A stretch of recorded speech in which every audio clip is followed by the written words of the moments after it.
நம்ம அரைக்கீரை. இதில் வந்து ஒரு சின்ன வெங்காயம் 2-3 பூண்டு, அப்புறம் மிளகாய் ஒன்று கீரி போட்டு வேக வச்சுருக்கோம். இதில் லைட்டாக உப்பு போட்டு நம்ம கடைஞ்சி தாளித்து விட்டுடலாம். இந்த பக்கம்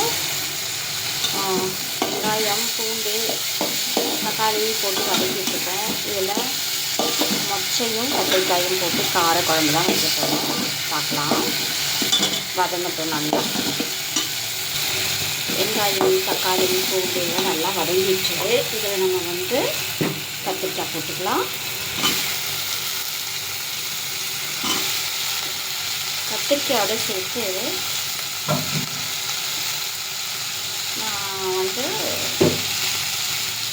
மொச்சை வேக வச்சுருக்கேன்.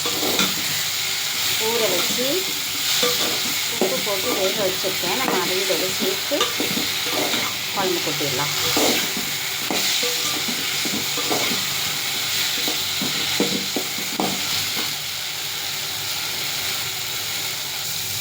ஓகே, நல்லா வதங்கிட்டு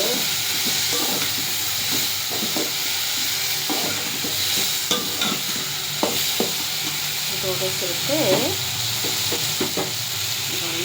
மொச்சையை தண்ணியோடு சேர்த்துக்கிறாங்க.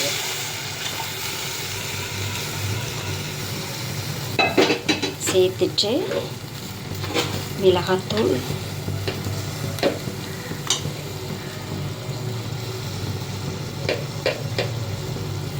தேவையான அளவுக்கு போட்டுக்கலாம்.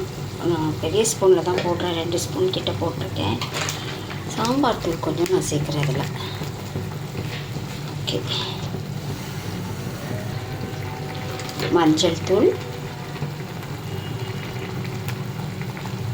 ஓகே, எல்லாத்தையும் போட்டு கலந்து விடலாம்.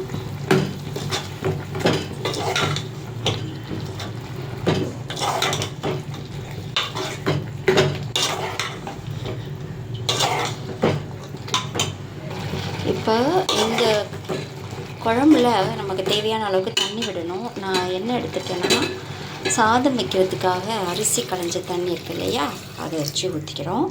இன்னும் நமக்கு குழம்பு எவ்வளோ தேவையோ அந்தளவுக்கு தண்ணி விட்டு தேவையான அளவுக்கு உப்பு போட்டு இதை வேக விடலாம்.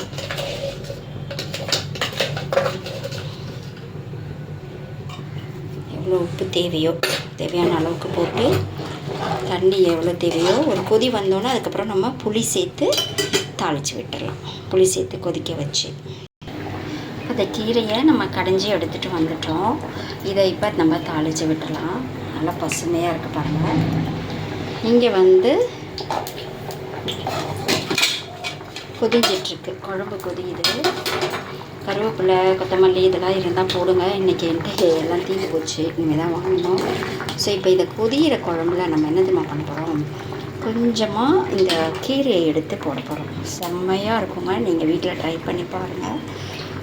ஒரு ஸ்பூன் கிட்ட போட்டு கலந்து விட்டிங்கன்னா அவ்வளோ டேஸ்ட்டாக இருக்கும். இந்த மாதிரி நீங்கள் வீட்டில் செய்ய பாருங்கள், ரொம்ப டேஸ்ட்டாக இருக்கும். இதை இப்போ நான் புளி தண்ணியெல்லாம் ஊற்றிட்டேன். இன்னும் ஒரு 5 மினிட்ஸ் கழிச்சுட்டு இதை தாளித்து விட்டுடலாம். இப்போ நம்ம இந்த கீரையை தாளிக்கலாம். இதுக்கு எண்ணெய் வச்சுருக்கேன். கடுகு, சின்ன வெங்காயம், சீரகம், கடுகு, சின்ன வெங்காயம் போட்டு நல்லா பொரிஞ்சிட்டு அதை தாளிச்சிடலாம்.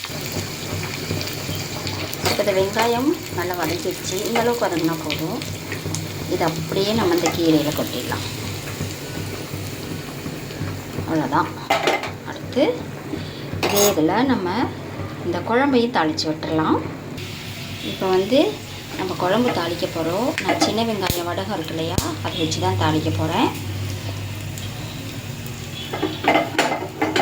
பொரிஞ்சிருச்சு, நம்ம இதில் ஊற்றிடலாம். சரியான வாசனை.